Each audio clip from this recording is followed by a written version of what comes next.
Bonjour à tous et bienvenue pour une nouvelle vidéo de lithothérapie. Ça faisait un petit moment, en plus ça fait un moment que je pensais à cette vidéo, je suis encore dans les temps. On n'a même pas encore vraiment commencé ces énergies d'automne, qu'en pensez-vous? C'est vraiment très bizarre cette année. J'ai l'impression qu'on a tous très très envie d'enfin arriver à l'automne et ben l'automne arrive par pointe. On peut commencer à voir quelques feuilles mortes, mais on voit quand même encore beaucoup d'arbres verts, beaucoup de verdure. J'ai un arbre devant chez moi qui a des bourgeons et je sais plus. L'autre jour, mon père, je crois que c'est le laurier chez mes parents, mon père me disait que, excusez-moi, que le laurier avait refleuri, alors qu'il n'est pas du tout censé le faire. C'était la semaine dernière qu'on en parlait. Mais du coup, voilà pourquoi je suis encore dans les temps pour vous parler de ce que je suis venue vous raconter. J'avais envie de parler de ces pierres qui peuvent nous accompagner selon les saisons. C'est vrai que je pense pas souvent à faire le point là-dessus, mais c'est en préparant la box de septembre que je suis retournée un peu dans l'historique de ce que j'avais fait les 2 dernières années et je me suis rendu compte que, sans le vouloir, enfin sans vraiment me forcer, en laissant juste parler mes envies et mes ressentis, ça faisait 3 années de suite que je sortais pratiquement le même assemblage, cette période de l'année. Je l'avais tendance à l'appeler, le bracelet de Samhain, mais en fait, je pense que, c'est juste les énergies de la saison qui me font me tourner vers ces pierres. Alors de quelles pierres je parle? Et on en parlera d'autres, pas que de celle-ci, mais en général, voilà, quand je présente ces trois pièces, donc ça fait, pour les 2 autres années, c'était des bracelets, là, cette année, c'était un sautoir qu'il y avait dans la box. On retrouve dessus du grenat, de la cornaline, de la pyrite et de l'obsidienne ou de l'onyx. Je sais pas pourquoi ces pierres, enfin je sais pas pourquoi, si je sais pourquoi, mais je veux dire c'est marrant de toujours ressentir ce besoin de ces pierres. Donc du coup par rapport, alors on va les appeler comme vous voulez, les pierres de Samhain, parce que peut-être que finalement effectivement quand la saison, enfin les saisons tournent normalement, c'est peut-être pas vers ces pierres qu'on se tournera d'ici les prochaines semaines, mais pour l'instant, on est en plein dedans et je pense que c'est où ça va être brusque ou alors on va vraiment pas voir l'hiver arriver, mais du coup, voilà, pour l'instant, on est sur ces énergies d'automne encore chaudes où du coup, on peut se tourner donc vers ces pierres et on en rajoutera deux autres qui ne sont pas celles lesquelles je me tourne naturellement, mais qui peuvent faire partie du cycle. C'est la pierre de lune et la pierre de jet. Alors, la pierre de jet est une pierre que je connais de nom, avec laquelle je n'ai personnellement jamais travaillé. Donc, je vais me fier à ce que j'ai pu entendre, alors que les autres sont des pierres avec lesquelles je travaille, donc j'ai un peu plus de choses peut-être à raconter. Comment on va présenter ça? Euh, on va les présenter une par une, pas dans des descriptions entières, on va pas faire l'historique de chaque pierre avec toutes ses vertus, mais on va se pencher sur ce qui peut nous concerner par rapport au sujet et comprendre pourquoi on se tourne vers elle. Cette liste n'est pas exhaustive, bien sûr qu'il y a sûrement d'autres pierres auxquelles vous allez vous allez vous tourner vers celle-ci d'instinct, qui ne me sont pas venues à l'idée ou parce que ça ne fait pas partie des choses, enfin de mes ressentis, mais je pense qu'il y a beaucoup de personnes qui doivent travailler à cette période de l'année avec l'ambre ou avec le rubis, enfin avec ces pierres. Et finalement, par rapport à ce qu'on va raconter, excusez-moi, je suis sur mon lit, je suis confortable pour discuter avec vous. Enfin voilà, par rapport à ce qu'on va raconter, bah, finalement ça va se recroiser. Donc après, c'est plus une vidéo pour expliquer, peut-être vous aider à vous faire comprendre pourquoi pourquoi, pardon, vous vous tournez vers telle ou telle pierre. Voilà, les énergies qui circulent. Donc on va commencer comme ça, petit peu par petit peu. Alors j'avais envie de commencer par ma chouchoute. Enfin ma chouchoute. C'est celle qui brille le plus à côté de moi parce que je les ai pas toutes à côté de moi. Je vous ai ça, enfin j'ai sorti celle que j'avais à portée de main, mais dans celle qu'on va parler, je n'ai pas de, enfin je suis censée avoir de l'onyx, mais je sais pas où il est. Mon grenat, je sais pas où il est non plus. Donc voilà, donc là près de moi, j'ai la pyrite, la cornaline, j'ai une pierre de lune et de l'obsidienne. Il me manque les autres. Donc la pyrite, elle m'attire et j'ai dit qu'elle parlait, c'est pas pour rien. Pyrite, ça vient de pyr en grec qui est le pyros, le feu. Ça brille, ça brûle et on la voit. C'est, vous reconnaissez peut-être la pépite qu'il y avait dans le calendrier de la fin de l'année dernière. Et oui, j'en ai une pour moi. Et donc, du coup, la pyrite, on commence par une pierre d'habitude. On a souvent sur des pierres avec des énergies très féminines. Et là, étonnamment, c'est une pierre plutôt avec une énergie masculine. Je rappelle pour elle-mémoire que quand on parle de féminin et de masculin en pierre, on ne dit pas que ce sont des pierres pour les hommes ou des pierres pour les femmes. Non, nous sommes dans l'idée du yin et du yang, des énergies féminines et masculines.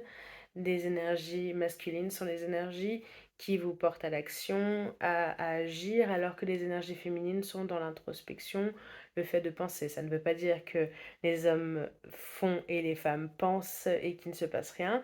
Non, c'est juste des étapes et un équilibre vers lequel on tend à aller. C'est bien de penser, mais il faut faire, et c'est bien de faire, mais il faut réfléchir avant d'agir. Donc voilà, la pyrite, on est sur cette énergie un peu chaude, qui a toute une pierre. Il y en a qui s'en servent comme pierre de protection parce que elle a tendance à, comment dire, à faire un espèce de bouclier face à la négativité. Elle libère l'espace des mauvaises vibrations. Et il y en a beaucoup aussi. D'ailleurs, je raconte une petite anecdote. Il y a un jour une femme qui est arrivée à un stand quand je travaillais, j'étais encore en Suisse, et qui m'a demandé une pierre pour gagner de l'argent. Alors, je sais pas ce que les autres en pensent. Moi, je pense que s'il y avait une pierre dans ma poche qui m'apportait de l'argent, je serais riche. Mais bon, c'est pas le cas. Mais du coup, voilà, si la Pyrite a quand même la réputation d'ouvrir la porte. Pas d'apporter, mais d'ouvrir la porte à l'abondance et à l'argent. Il y a toujours quand même un travail à faire derrière, hein. Il y a une petite mise en situation, un conditionnement. Vous pouvez pas, en ne faisant rien, espérer avoir quelque chose, en fait. C'est pas possible. C'est ça qu'on essaie de faire comprendre. Et c'est un lourd combat. Je pense que tous les gens qui travaillent avec la lithothérapie ont ça tous les jours. La persuasion de porter, d'avoir quelque chose sur soi et qui va nous aider à tout changer, c'est un moyen, c'est un début, c'est une étincelle pour aller vers quelque chose. En fait, ça matérialise une envie, un besoin. Alors oui, bien sûr, ça a des vibrations, des énergies, on y est sensible plus ou moins, mais faut pas espérer en tenant cette pierre dans la main que ça se transforme en or. D'ailleurs, j'avais déjà fait une vidéo sur la pyrite et je vous rappelle que ça s'appelle l'or des fous. Et c'est pas pour rien, finalement, c'est vrai qu'on dirait une belle pépite, mais non, non. Pourquoi la pyrite est intéressante en ce moment? Elle est intéressante à toutes les époques, mais on va dire que quand on est au printemps, déjà, on est dans une espèce d'énergie de renouveau. On, on a tendance à vouloir sortir de la période sombre. Et la chaleur est à l'extérieur. Et pareil pour l'été, la chaleur est à l'extérieur. Et l'automne, finalement, c'est une transition. Il y en a qui vont le voir soit comme le moment où on fait la réserve de ce qu'on a déjà magasiné en chaleur pour pardon, l'apporter à soi, enfin l'apporter en soi pendant les périodes sombres, soit au contraire se dire que les batteries de l'été sont vides et que pour pouvoir passer l'hiver, faut avoir quelque chose pour, euh, pour transporter un peu de chaleur. En fait, voilà, vraiment, la chaleur n'est plus extérieure, elle est intérieure, c'est le feu qu'on a en soi. Et finalement, c'est peut-être le moment de se reconcentrer à l'instant présent. Il y a beaucoup de personnes j'aime pas dire dans la spiritualité, mais enfin, dans les cercles dans lesquels je vis, qui sont beaucoup plus finalement dans le monde matériel à la belle saison, mais dans le monde matériel pas négativement, mais du coup on trouve une richesse grâce à l'extérieur avec l'abondance de la nourriture, de la chaleur, le beau temps, les fruits, les légumes, ce que vous voulez, voilà, qui sont beaucoup plus dans l'immatériel, la spiritualité en hiver. Moi, c'est mon cas personnellement. Je recommence à me reconnecter à toutes ces choses à partir de septembre en général, enfin de septembre, pas pour avoir des dates exactes, mais à partir des énergies, quand le soleil commence à diminuer. Quand Mabon arrive, en général, ça commence à me titiller. Puis alors, quand on descend de plus en plus loin vers Samhain et qu'on s'approche de Yule, je suis au summum de mon bien-être parce que du coup on va sur l'intériorité et on va sur finalement quelque chose soit qu'on enfin faut le chercher, ça n'est pas ça ne se trouve pas comme ça. Autant le soleil quand il fait beau vous le voyez que finalement le soleil quand tout est gris c'est celui que vous avez décidé de voir à l'intérieur et c'est peut-être pour ça que ça me plaît plus. C'est pas un challenge hein, mais il y a quelque chose à chercher. Et justement, donc votre petite Pyrite vous aidera à vous connecter à cet instant présent et comme la négativité autour, du coup, ça enlèvera tout ce qui est pensée parasite, ça vous aidera à avoir une certaine ouverture d'esprit qui vous aideront. En plus, on est à l'heure du bilan finalement à cette période de l'année, on s'approche de la fin de l'année, on commence à réfléchir à ce qu'on a fait les 10 mois d'avant et du coup, ça peut vous aider à pas effacer les regrets parce que ça s'efface pas, mais à les accepter et aussi, pareil, peut-être à diminuer les angoisses. Ensuite, nous allons passer à la cornaline. La cornaline. Et d'ailleurs, c'est drôle, c'est pas anodin. L'année dernière, à la même période, quand là, cette année, je vous ai présenté le grenat en septembre, c'était la cornaline l'année d'avant. Donc, il y a une espèce de répétition sans le vouloir, mais comme quoi c'est bien une question d'énergie, une question de il se passe quelque chose qui fait qu'on a des similitudes. Pour vous dire, la toute première box il y a 2 ans, en janvier, c'était la tourmaline noire. Et 2022, la dernière box que j'ai présentée en Suisse en janvier, c'était l'obsidienne noire. Vous voyez, des choses comme ça qui reviennent et qui montrent qu'il y a une espèce de cycle qui se fait dans les énergies. La cornaline, elle est intéressante parce que pareil, on parlait de chaleur. Alors Pyrite, elle porte la chaleur dans son nom. Cornaline, on est dans la pareil avec alors il y a plusieurs étymologies, je vous invite à aller lire l'article, mais on va prendre le côté charnu, charnel. C'est une pierre très très tactile, je trouve, la cornaline. On est sur une pierre de vitalité, une pierre qui apporte la joie de vivre. Enfin voilà, vous voyez, il y a toujours cette idée de chaleur, de contact. En plus, elle vous aide à retrouver un peu, pas la lumière, mais à retrouver la confiance face à l'adversité, tout ça. Elle a une espèce de protection de la maison. La pyrite, d'ailleurs, comme la cornaline, peuvent agir sur votre plexus solaire. Donc, on va voir qu'il y a certaines pierres aussi, c'est pas pour rien qu'elles nous appellent. On arrive dans cette époque de l'année où on se sent peut-être plus vulnérable, on a l'impression qu'on va tomber facilement malade et donc on cherche à booster son immunité. Alors, ne la boostez pas qu'avec des pierres, hein, il y a plusieurs choses à faire. L'immunité, c'est un sujet qui revient assez souvent dans les box finalement, pas qu'avec les pierres, avec les plantes qu'on a pu traiter. Donc voilà, je vous invite un peu à gratouiller dans la bibliothèque pour la partie plantes. Toujours la cornaline, c'est aussi une pierre de l'instant présent. Elle vous aide à vous connecter, à retrouver un peu une espèce de responsabilité que vous avez pu perdre. C'est une pierre qui peut apaiser la colère, mais c'est peut-être pas la plus efficace. Enfin, toujours l'histoire de la pierre, les pierres rouges qui ne conviennent pas forcément aux colériques. Après, l'avantage, c'est que la cornaline n'est pas vraiment rouge, elle est plutôt orangée. Donc voilà, elle est peut-être moins dangereuse à porter que du grenat pour certains. La cornaline est une pierre qui aide aussi à se concentrer par rapport à la mémoire. Donc, quand on arrive à Samhain, on parlait de bilan parce que du coup, pour ceux qui ne sont pas qui n'ont pas les connaissances de la roue des saisons, Samhain, c'est un peu le nouvel an païen, sorcière, enfin, mettez le nom que vous voulez. Et c'est une fin de cycle. Le soleil est mort. Vive le soleil. Enfin non, le soleil ne meurt jamais finalement, mais enfin, on arrive à la période la plus basse de l'année et en fait, On va remonter après doucement, enfin, on va descendre jusqu'au solstice d'hiver et après on va remonter doucement vers la lumière. Et donc du coup, voilà, on fait son bilan et puis on est dans une période de l'année où on dit que les voiles entre les deux mondes sont fins, donc c'est le meilleur moment pour entrer dans tout ce qui est communication avec l'au-delà pour ceux qui le veulent. Personnellement, c'est quelque chose que je ne fais pas. Et j'ai aucune idée si j'en aurais les capacités, j'ai pas envie de le savoir personnellement. Et donc du coup, elle peut aussi donner du courage pour affronter cette mission, enfin, n'importe quelle mission, hein. Et, et pourquoi je me parlais de Entre les deux mondes? Oui, parce que du coup, pour, euh, pour un peu vaquer à ses occupations, tout ce qui est, enfin, dans tout ce qui est divination, je sais même pas comment appeler ça, communication,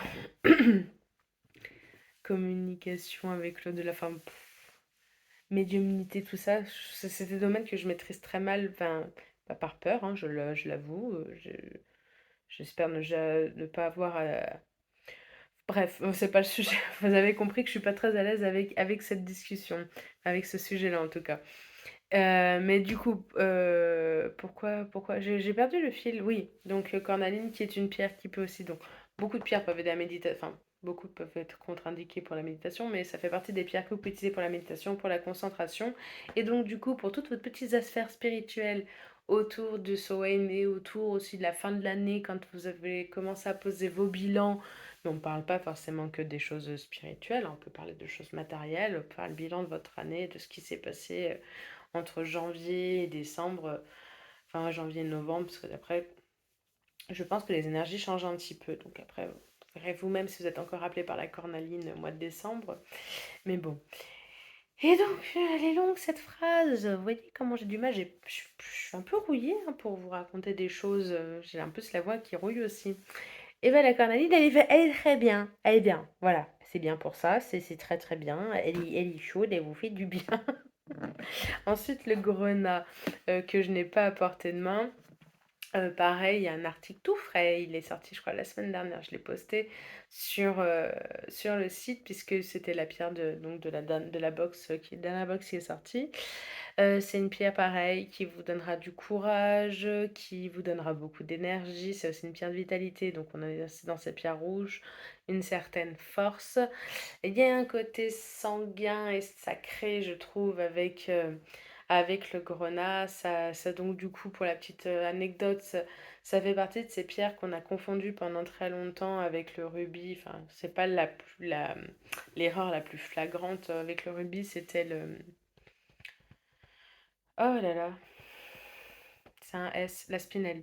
Le ou la spinelle, je ne me rappelle plus si c'est masculin ou féminin. Le spinel rouge. Ça fait partie de la famille, enfin de ces pierres qu'on appelait... J'arrive pas à le prononcer. Je le lis, mais je le lis dans me... Escarbouche. Je l'ai tapé 25 fois et il va pas me revenir. J'ai le livret à côté. Et c'est un- le saviez-vous, donc ça doit être écrit en rouge. Non.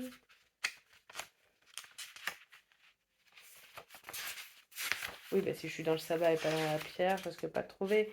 Effectivement, couillonne que tu es. Alors, escarboucle. Je sais pas pourquoi je veux toujours dire escarbouche. Attendez, autant qu'en faire, on va le lire. Donc, escarboucle est un peu un tiroir où l'on a fourré pas mal de pierres. Cela vient du latin carbunculus, littéralement petit charbon. On sait que déjà Pline l'Ancien utilisait cette appellation pour nommer en termes génériques différentes gemmes. On peut trouver ainsi le rubis sous ce nom ou encore le spinel rouge. Ce qui pousse à faire très attention lors de la lecture de textes anciens.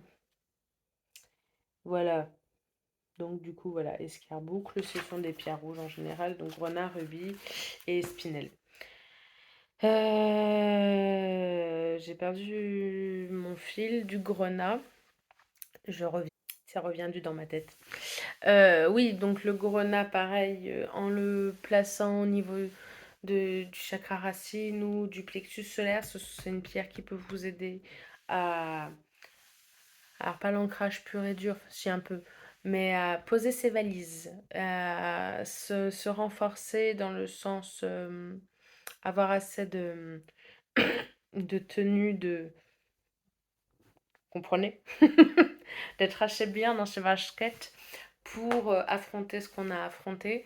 Et parce que ça peut faire peur quand même, ce fait de se regarder. C'est ça en fait qui peut effrayer certaines personnes dans tout ce qui veut. Pareil, vous allez mettre le mot que vous voulez, développement personnel, spiritualité, psychologie. Enfin, c'est le fait de se regarder qui peut terroriser. Et finalement, bah voilà, si on trouve un petit truc pour s'accompagner, bah pourquoi s'en empêcher? Ensuite, la pierre de lune. Alors, comme je disais, c'était pas celle qui me serait venue le plus naturellement à l'esprit, la pierre de lune. Tellement beau. C'est vrai que la pierre de lune, moi j'y pense souvent pour quand j'ai besoin de douceur, de calme, mais c'est vrai qu'en fait on oublie que ça peut, déjà au niveau spirituel, pareil, on parlait de la finesse qu'il y a entre les deux mondes. Pour les gens qui ont envie de développer leur capacité extrasensorielle, c'est plutôt la clairvoyance avec la pierre de lune, et donc du coup, bah, pourquoi pas ne pas faire un petit travail avec une pierre de lune, effectivement, pour travailler à ce niveau-là, pour travailler tout ce qui est divination, trucs comme ça, côté intuition. C'est une énergie très douce.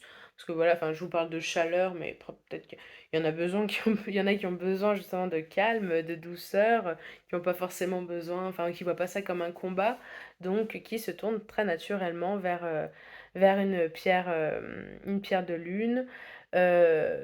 C'est, comment dire, c'est une pierre en plus qui aide pas mal pour tout ce qui est confiance en soi, affirmation de soi-même, hein, donc c'est tout à fait cohérent.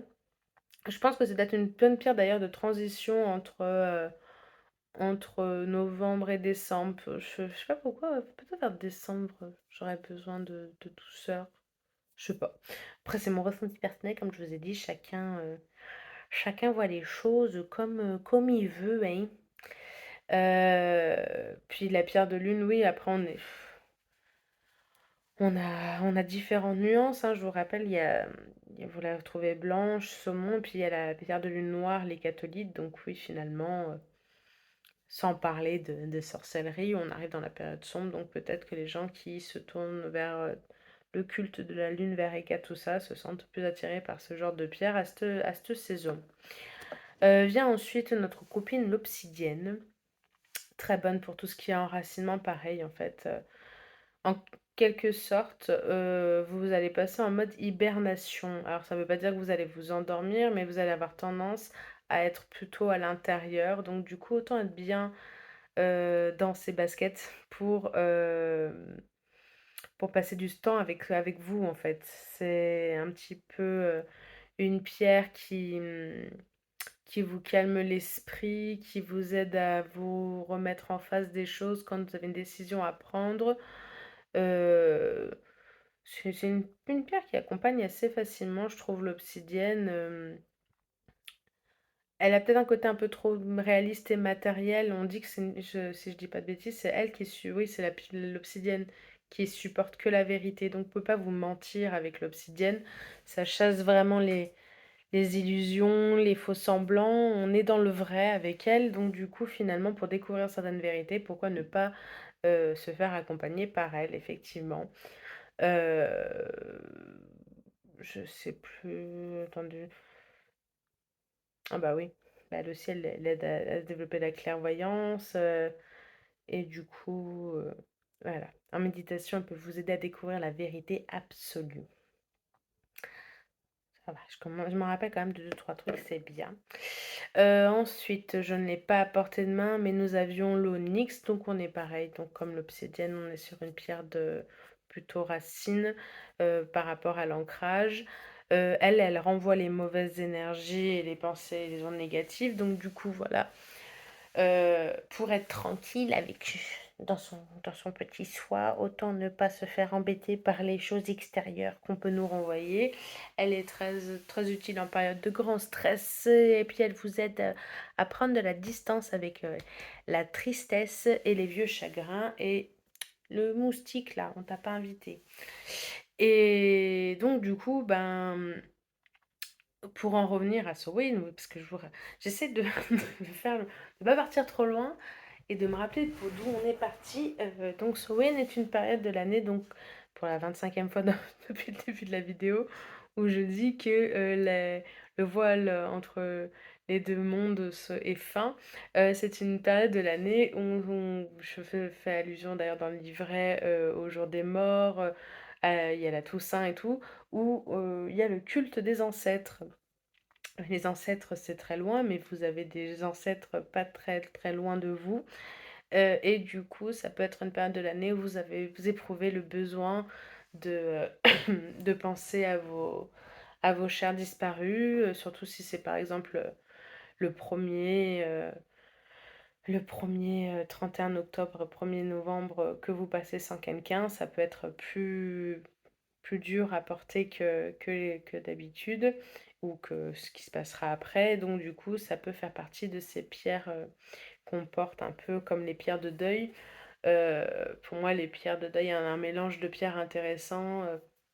En pierre de deuil, c'est tout ce qui est donc améthyste, cornaline, onyx ou obsidienne, quartz rose et pierre de lune. Enfin, c'est un mélange qui m'avait beaucoup soutenu à une époque. Donc si ça vous intéresse, on peut en discuter. Et donc du coup, toujours sur l'onyx, ça aide à avoir une certaine stabilité, une certaine maîtrise de soi, toujours dans l'idée de autant, voilà, la pleine saison, la belle saison, c'est comme, enfin, si on va parler avec les mains, les gestuelles, c'est comme ça. C'est on ouvre et on prend tout ce qu'on peut prendre, alors que la basse saison, c'est pas qu'on s'enferme, hein, c'est pas du tout ça, mais c'est que les choses sont plus proches, à portée de main. Comment vous faites quand vous voulez dire oh, j'ai envie d'être bien, je me sens bien? Si vous avez quelque chose comme ça, vous ramenez les choses vers vous, vous tirez votre couverture, vous prenez votre plaid, vous prenez votre chocolat chaud, vous vous calez devant un feu ou devant la télévision, c'est comme vous voulez, ou les deux, ou devant une jolie vue derrière votre fenêtre. Et puis voilà, vous êtes comme ça. Alors que quand vous êtes en été, vous avez envie d'être les cheveux au vent dans des grands prés. Bah voilà, bref. Vous voyez la période de l'année où vraiment on part en vrille hein, dans sa tête, on a plein de pensées qui viennent à nous. Et puis oui, un dernier point avec l'Onyx, pour ceux qui ont envie de travailler avec, on parlait de lignée et tout, d'ancêtres, mais ceux qui ont envie de travailler avec leur vie antérieure, ça peut être une très bonne chose aussi. Et donc du coup, la pierre de jet, c'est aussi une pierre de deuil d'ailleurs, il me semble que c'est un peu à l'époque victorienne où il y avait beaucoup de bijoux de deuil qui se faisaient avec la pierre de jet. Comme je disais, c'est pas celle que je maîtrise le mieux, donc du coup j'ai dû chercher un petit peu avant de faire cette vidéo. Euh, c'est une pierre beaucoup liée à la souffrance, enfin, pas pour vous en apporter, au contraire pour vous en enlever. Et on s'en servait aussi autrefois en pierre de protection par rapport au risque d'accident ou de mort violente. Voilà, des fois qu'une pierre puisse vous protéger de ça, chacun croit ce qu'il veut. Donc voilà, mais du coup, c'est une pierre, alors dans le sens morbide, dans le sens pas assez proche, assez relié à la mort, en fait, c'est assez logique que certaines personnes veuillent se tourner vers elle. Autant j'arrive pas à avoir un aspect très négatif dans les pierres noires en général.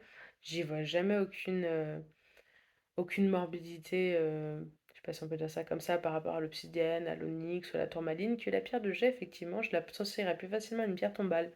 Mais bon, je sais pas pourquoi. Là, je suis obligée de regarder parce que vraiment, c'est pas celle que je connais le mieux. Euh, je me suis perdue dans mes notes. Ah si, ah oui, elle permet de vous d'affronter les périodes difficiles à surmonter la solitude et la dépression et l'abandon d'un attachement. Donc voilà pourquoi effectivement elle fait partie des pierres que j'ai mis dans la liste des pierres de fin d'année, enfin de cette époque de l'année. Après, comme je vous le disais, c'est pas la plus évidente, quoi, pour moi.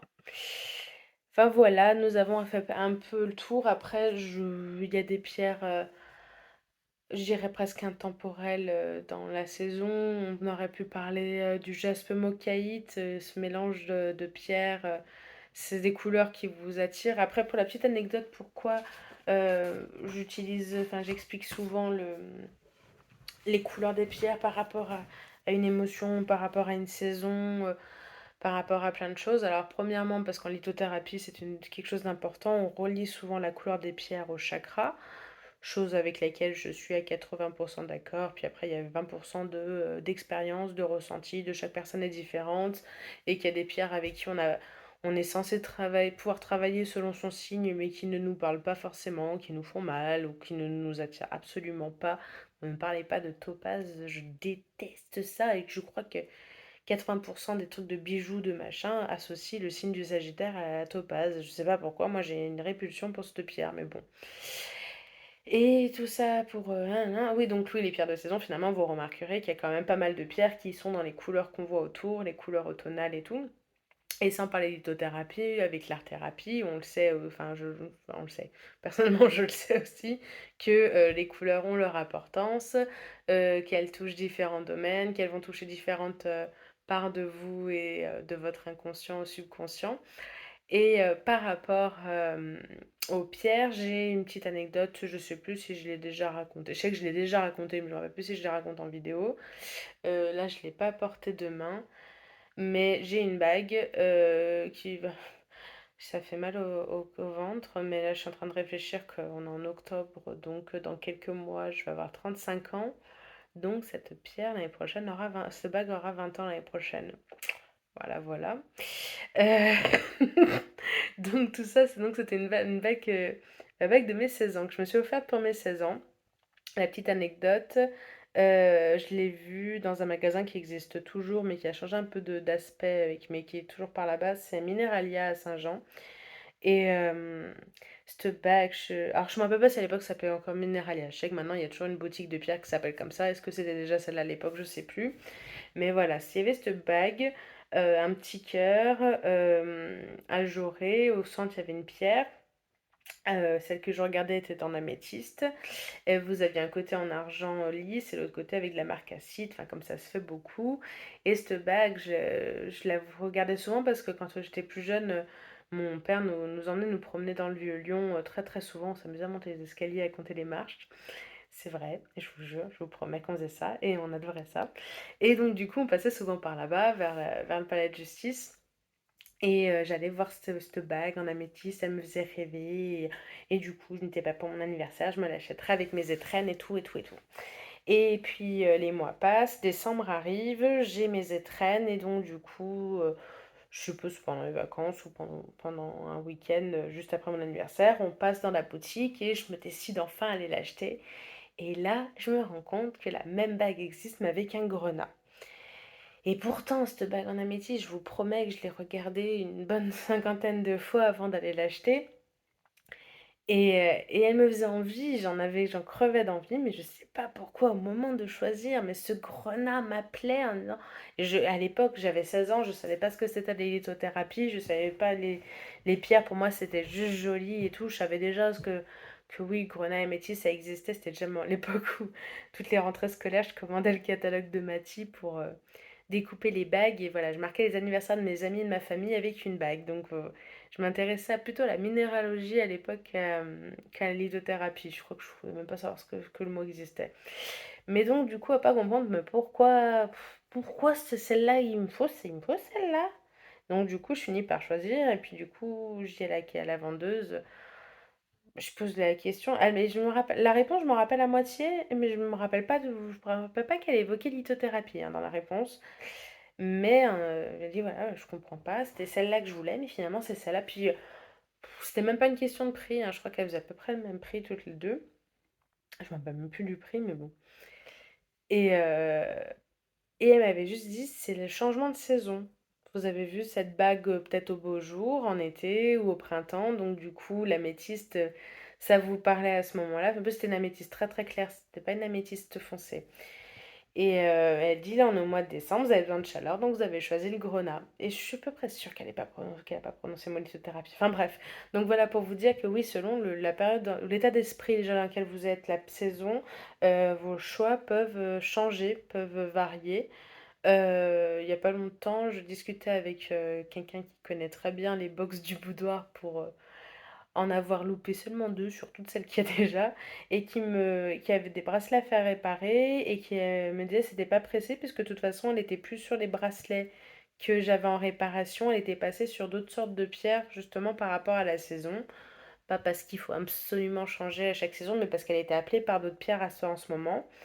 Et donc du coup voilà, si on regarde un peu, enfin faites le test vous-même, est-ce que selon la période, il y a des pierres qui vous appellent plus ou non, ou pas, ou que peu, que qu'est-ce? Bon, quand je commence à dire beaucoup de conneries comme ça dans la même phrase, ça veut dire que je suis arrivée au bout de mes forces de concentration.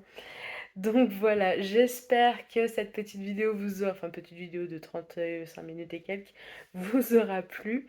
Je vous souhaite un très bon sabbat de Samhain pour ceux qui le fêtent, un joyeux Halloween pour ceux qui ont envie de le fêter aussi, une bonne Toussaint, ce que vous voulez, un bonjour des morts. Je vous rappelle que normalement tous les articles auxquels j'ai bien voulu vous donner accès sont sur le site quand un un livret sort quelques semaines après, vous retrouvez les articles sur le site. Donc voilà, si vous voulez plus de précisions sur le sabbat de Samhain, il y a un article complet. Et pour toutes les pierres qu'on a citées, sauf le jet, il me semble qu'il y a un article. Donc on fait un petit récapitulatif avant de dire bonne nuit. Obsidienne, onyx, pyrite, cornaline, grenat, pierre de lune et jet. Et il y en a plein d'autres. Je vous invite aussi à aller voir un peu du côté de l'ambre. Je pense que ça vous apportera aussi beaucoup de chaleur, mais ça paraît que ça, c'est une pierre avec laquelle je sais que j'aurai envie de travailler plus tard, pas maintenant tout de suite. Voilà, je vous souhaite une bonne fin de journée, soirée, nuit, je sais pas quand c'est que vous allez regarder cette vidéo, et je vous dis à très bientôt. Ciao, ciao.